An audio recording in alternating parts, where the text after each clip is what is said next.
Кој лаже, а кој ја кажува вистината? Законски или не е промената на имињата на училиштата во Чаир и денеска препукување на релација ВМРО, ДПМН и СДСМ, откако по вчерашната изјава лидерот на СДСМ Зоран Заев денеска со коригиран став се огласи на својот Facebook профил. Откако вчера им порача на дека постапката била незаконска, ги повика институциите да ја проверат. Денеска во објаснувањето на социјалните мрежи наведува: вчера и денеска ги проверивме сите аспекти од постапката на носењето на имињата на основните училишта во Чаир. После темелна анализа, правни тимови констатираа и ме информираа дека промената на имињата е согласно член 26 од Законот за основно образование. Откако училишниот одбор донел одлука за измени на статутот на училиштето, со што се променува името на училиштето и се додава уставното име на државата, истата била потврдена и од страна на Советот на општина Чаир. Валентирово мнозинство не било неопходно.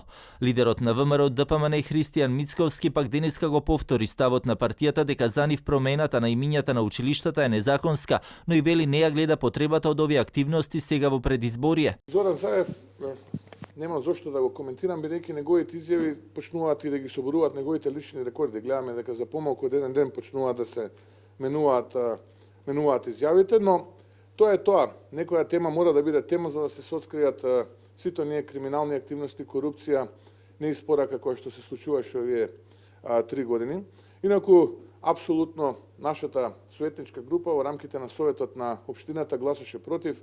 За нас ставот е дека тоа е направено на незаконит начин. И од Алијансата за албанците денеска со реакција за лидерот на СДСМ Зоран Заев, но и со порака до Дуј во врска со промената на имињата. Јас не можам да ги слушам сите промени на ставовите што ги прави Заев. Вчера прочитав дека негов став е дека одлуката е незаконска. Денеска може да каже дека е законска, но може вечер да излезе и да каже да се вратат старите имиња на училиштата. Во врска со Дуј, после толку години на власт, смешно е тоа што ги имаат сите инструменти на власт и не успеа да ги сменат имињата на училиштата и сега само на еден месец пред изборите го направија тоа. Ја поздравувам оваа одлука, но требаше уште многу порано да се направи, а не сега. Дека нема ништо незаконски во документацијата која беше доставена се огласи од Централниот регистер.